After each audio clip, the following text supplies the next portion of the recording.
Now, Spirit Airlines has become the first airline to fall victim to the Iran war, which has caused jet fuel prices to double. The American budget carrier has ceased operations after failing to secure creditor support for a government bailout.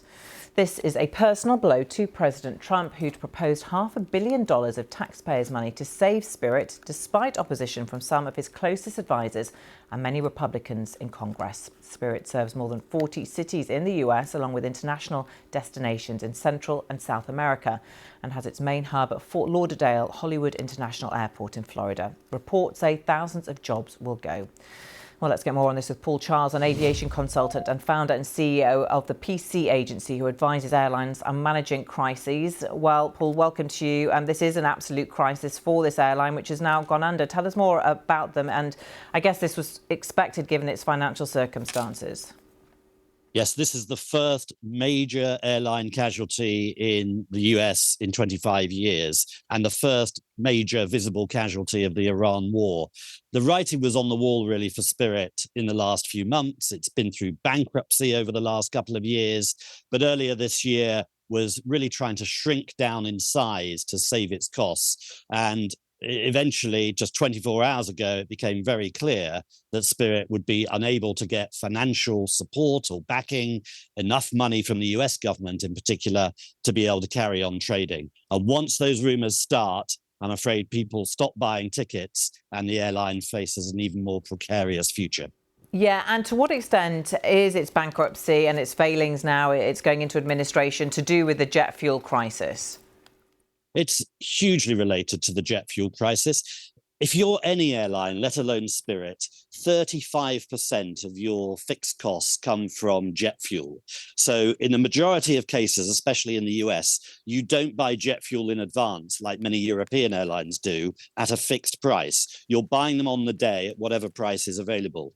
And the price of jet fuel has soared in recent weeks, pretty well doubled to $5 or so. And that's simply unsustainable for most airlines. Spirit was already in financial dire straits, and therefore that higher cost, if you're paying double on 35% of your fixed costs, it's simply unsustainable.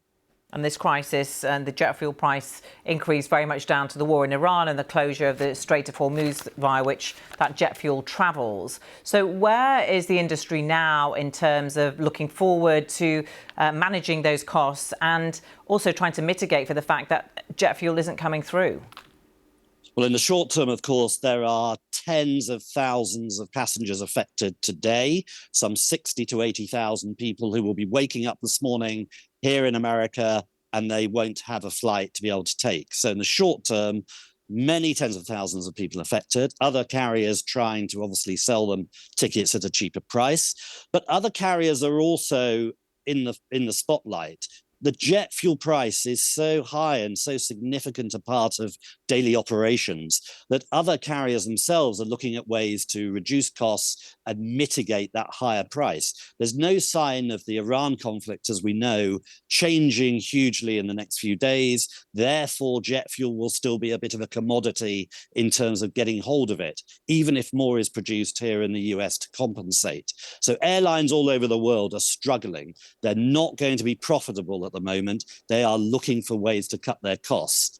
There are some big guys with huge pockets, with huge amounts of cash, but I think you'll find some smaller carriers will go under and will be facing more of these circumstances in the next few days with smaller players. And what about larger players going into the summer season as people try and plan their travel? Are we going to see, do you think, lots of flights being cut, cancelled? We're already seeing cancellations by some of the major carriers. They are trimming their fleets, they're trimming their flight schedules. Lufthansa is a good example, which has pretty well cut 20,000 flights for the foreseeable future. In the UK, British Airways and Virgin Atlantic are changing their operations. Now, of course, they have deeper cash piles, especially British Airways, which is part of the huge IAG group. So they're more protected. But at the moment, the best thing for any passengers to do is to keep booking, especially with the bigger players. Paul, thank you so much for joining us and your excellent insights as always. Thank you.